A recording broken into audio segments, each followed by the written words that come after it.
He kura tūmata iti e whakarite ana ki te whakataetai atu ki ngā rōpū kapahaka toa o Tāmaki Makaurau mō te wā tuatahi. Kua whai wāhi atu te kura o Titi Kōpuke ara ko Dilworth ki te wahanga matua o te ahurei Poronihia. I tai atu au te Okiwa McLean ki tā rātou whakaharatau whakamutunga.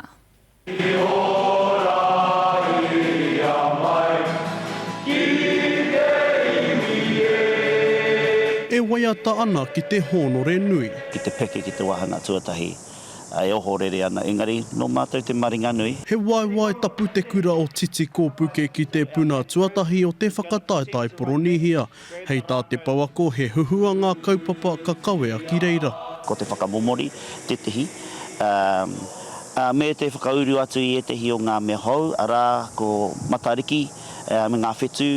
Me tehi āhua e whakakipa nei te manoa o te tangata. Kāre mātou te hiheke a ko tahi nohi o te kaupapa hohonu. Koinei hoki te tau e uru ai ngā kapa ki te whakataetai āmotu a te rātau. Koira te pai tawhiti, kia whaia, kia tata. He wero pai mo ngā rangatira, mō popora. Ko te wairua! E hikaka ana a Morgan King ki te taki i tana kapa mo te wā tuatahi. Since I'm in the first division, I'm facing a lot of national teams, including Waioria, so there's a lot of pressure on me, but I think I'll be able to handle it. Hei tā te manukura tāne, e tuwhera ana ngā tatau ki te katoa, ahakoa ko wai.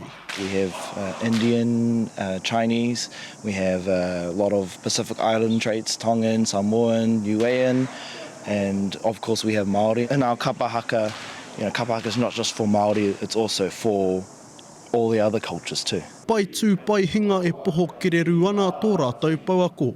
Ko te menui ka tūranga tira ki rungi te atāmira, koira.